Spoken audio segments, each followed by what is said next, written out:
Children कैसे हैं। तो बच्चे पिछले वीडियो में हमने वर्ब की चर्चा की थी।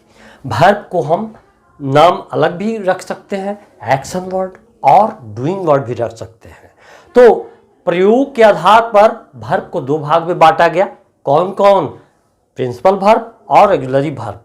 प्रिंसिपल वर्ब को फुल वर्ब भी कहा जाता है अथवा इसको मेन वर्ब भी कहा जाता है। ऑक्सिलरी वर्ब को हेल्पिंग वर्ब भी कहा जाता है। प्रिंसिपल वर्ब को दो भाग में बांटा गया, ट्रांजिटिव और इंट्रांजिटिव। और ऑक्सिलरी वर्ब को भी तीन भाग में बांटा गया। वो क्या है? Primary auxiliary verb, model auxiliary verb और सेमी ऑक्सिलरी वर्ब। तो बच्चे हम उनको एक एक करके विस्तार में चर्चा करते हैं। तो आइए हम लोग सीखते हैं।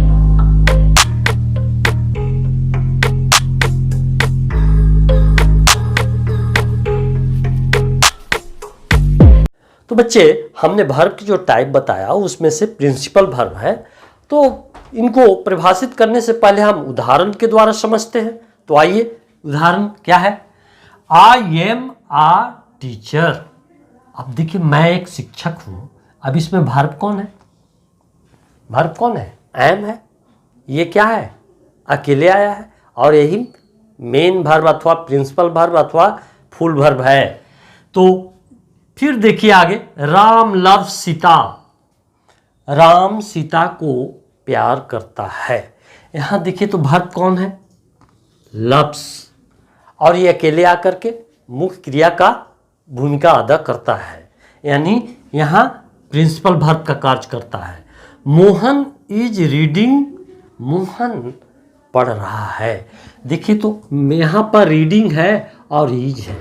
रीडिंग क्या है? मुख्य क्रिया है, मुख्य क्रिया की भूमिका अदा कर रहा है और उसको सहायता करने वाला कौन है? इज है, यानी हेल्पिंग वर्ब का ये कार्य कर रहा है। तो देखिए हेल्पिंग वर्ब और रीडिंग दोनों मिल करके यहाँ कार्य हो रहा है। फिर देखिए आई शैल डू इट। मैं इसे करूँगा। तो यहाँ देखिए ये भी वर्ब, इसमें मुख्य है डू और शैल क्या कर रहा है? उसको हेल्प कर रहा है। तो इस प्रकार से ये वर्ब कार्य हो रहा है। क्या कर रहा है? तो मेन वर्ब कैसे? अकेले भी आता है अथवा दो यानी हेल्पिंग वर्ब के साथ आता है। तो ऐसे वर्ब को हम फुल वर्ब, प्रिंसिपल वर्ब या मेन वर्ब भी कहते हैं। तो आइए बच्चे हम इसको परिभाषित करते हैं।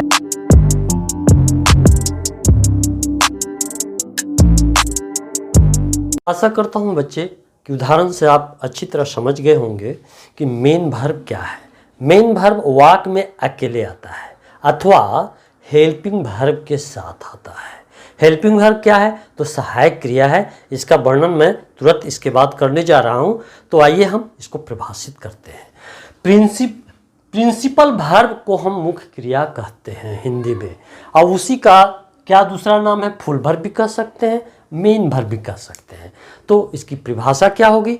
The verb that is used alone और together with helping verb is called principal verb. वैसे वर्ब जो अकेले प्रयोग किए जाते हैं और अथवा, जिसको और मतलब अथवा हेल्पिंग वर्ब के साथ प्रयोग किए जाते हैं, अकेले अथवा हेल्पिंग वर्ब के साथ प्रयोग किए जाते हैं, तो वो प्रिंसिपल वर्ब है। अब आइए हम इसको उदाहरण से समझते हैं। देखिए बच्चे कौन कौन होंगे?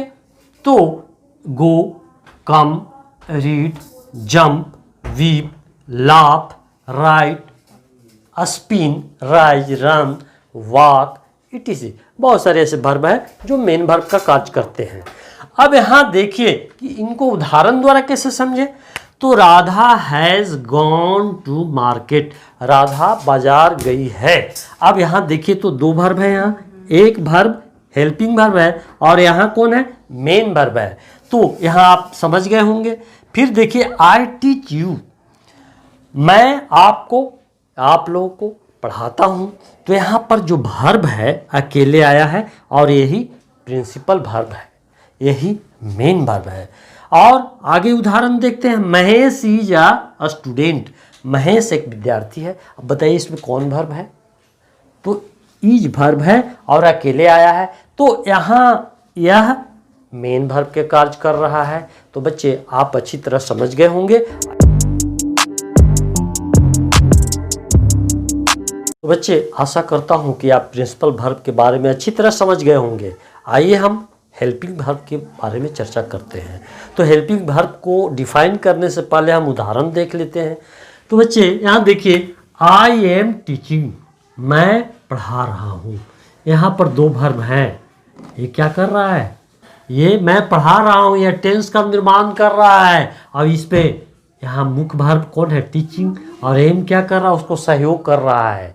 तो किस मामले में? टेंस में निर्माण करने में। आगे टेंस की जब चर्चा होगी तब इसमें बारे में बताया जाएगा। तो आई एम टीचिंग, मैं पढ़ा रहा हूँ, ये क्या कर रहा है? टेंस निर्माण में ये सहयोग कर रहा है। फिर देखिए, वी शैल गो, मैं जाऊंगा। देखिए ये आने वाले समय की चर्चा ये कर रहा है। और यहाँ विल शैल जो है से एक ऐसा वर्ब है जो मेन वर्ब के साथ मिल करके ये क्या कर रहा है? ये भी टेंस का निर्माण कर रहा है। तो यहाँ देखिए हेल्पिंग वर्ब या ऑक्सिलरी वर्ब इनको कह सकते हैं। माय ब्रदर हैज़ कम, मेरा भाई आया है। देखिए यहाँ मेन वर्ब ये और हैज, यहाँ जो हेल्पिंग वर्ब है सहायता कर रहा है। तो ये कह रहा है कि मेरा भाई आया है, आने का काम अभी तुरंत समाप्त हुआ है। यहाँ भी टेंस का निर्माण हो रहा है। फिर देखिए अगले, the students are being taught, विद्यार्थियों को पढ़ाया जा रहा है। देखिए यहाँ मेन वर्ब टाउट है और यहाँ दो हेल्पिंग वर्ब आए हैं और एक वॉइस का निर्माण किया है। इसकी भी चर्चा आगे की जाएगी। वॉइस माने जानते ही होंगे, या नहीं जानते तो आगे विस्तार से चर्चा मैं करूँगा। देखिए यहाँ दो हेल्पिंग वर्ब मेन वर्ब के साथ हा करके एक वॉइस का निर्माण कर रहे हैं। आर दे रीडिंग, क्या वे लोग पढ़ रहे हैं? तो यहाँ देखिए मेन वर्ब तो रीडिंग है और उसके सब्जेक्ट के पहले आकर के ये आर जो है से क्या कर रहा है? ये क्वेश्चन कर रहा है, क्या वो लोग पढ़ रहे हैं? तो ये हेल्पिंग वर्ब है। तो हेल्पिंग वर्ब का क्या काम है? तो हेल्पिंग वर्ब जो होते हैं वो क्या करते हैं? मेन वर्ब के साथ आ करके उनको टेंस निर्माण करने में, मूड निर्माण करने में, वॉइस बनाने में, क्वेश्चन निर्माण करने में, नेगेटिव बनाने में सहयोग करते हैं। तो आइए बच्चे इसको हम डिफाइन करते हैं। बच्चे आप उदाहरण से अच्छी तरह समझ गए होंगे कि मैं क्या बताने जा रहा हूँ। तो ऑक्सिलरी वर्ब बताने जा रहा हूँ। ऑक्सिलरी वर्ब का दूसरा नाम हेल्पिंग वर्ब है और हेल्पिंग वर्ब को हिंदी में सहायक क्रिया कहते हैं। तो आइए इसको परिभाषित करते हैं। The verb that is used to help the main verb to form tense, mood, voice, question etc is called auxiliary verb. यानी वैसे वर्ब जो मुख्य क्रिया के साथ आते हैं। काहे के लिए आते हैं? तो सहायता करने के लिए। और सहायता किस प्रकार करते हैं? तो उनको ये बताते हैं कि आप टेंस निर्माण करिए, और क्या करिए? मूड निर्माण करिए, और क्या? वॉइस निर्माण करिए, और क्या? तो फिर ये क्वेश्चन भी इसी से निर्माण होता है और नेगेटिव भी बनाया जाता है। तो आइए बच्चे हम इसको उदाहरण से देखते हैं। ये ऑक्सिलरी वर्ब है, ये हेल्पिंग वर्ब है। Is, am, are, was, were, have, has, had, do, does, did, shall, will, may, can, should, would, might, could, must, ought, need, dare, etc ये ऑक्सिलरी वर्ब का काम करते हैं। आगे इनकी भी चर्चा विस्तार से मैं करूंगा। तो देखिए बच्चे हम इसको वाक्य में प्रयोग करके देखते हैं।